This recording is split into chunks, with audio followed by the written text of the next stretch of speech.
felt the need to understand. Some other things from Sinners that I feel are really emblematic of why I feel the movie works. One, I mentioned this a lot in episode one, so won't spend too much time on it. But real characters, characters that highlight little nuggets of history, like I mentioned, greater historical context when it comes to what are the nationalities, who are the ethnicities of some of the non-Black characters in the movie, sparking conversations about what Clarksdale, Mississippi looked like in 1932, because I've heard people say that, oh, like I thought it was weird that they just quote unquote threw in those Chinese people into the movie.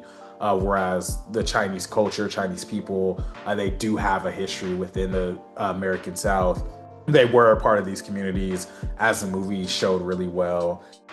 And one of the things that I thought of when thinking about things to talk about for the Sinners Pod was thinking about how the non-Black characters are represented and how authentic that is to a lot of Black experience when it comes to putting on community events. Because I think back at times when I was in BSU at UCSD and how many times there were non-Black folks at BSU meetings, at BSU events.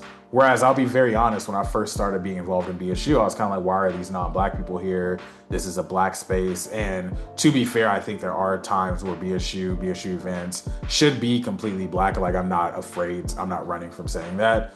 But I think when you talk about true allyship, when you talk about communities, villages, you're going to have, or you can have, I should say, non-Black allies or allies that don't identify with you.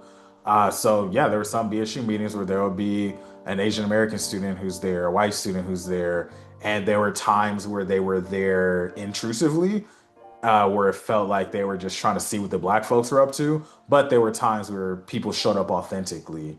One of the more recent episodes I did, as far as interviews, was Amadi. She was somebody who frequented some BSU events. We talked on a podcast episode about working together at the campus community centers.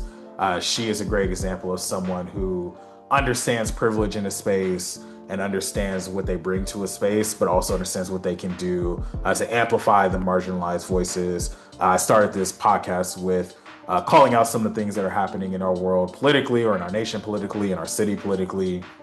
And when I think about what allyship looks like, it brings me a lot of joy when I go on social media and see people sharing stories of oppressed peoples who may not share the identities that they have, or may not share the identities of people in their family, just because, one, there's a lot of identities that are invisible and you may not know who in your circles hold those identities and who sees what you say or post online.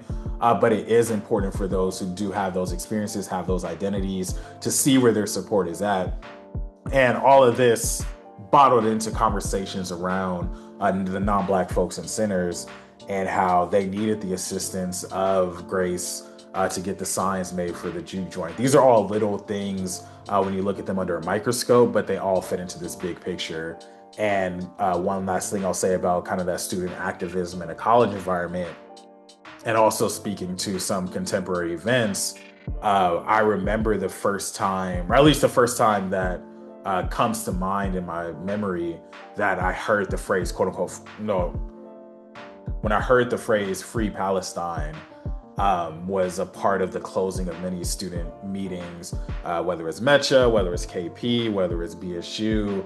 But we had these conversations showing solidarity with oppressed peoples around the world. When we did the Holla Back, just these unity claps, these moments when we're making space for marginalized peoples. When you see people talking about the genocide that Israel is committing, and they're saying things like, oh, or talking about it or contextualizing it as if this is all new. Of course, recent events are recent events, but the greater historical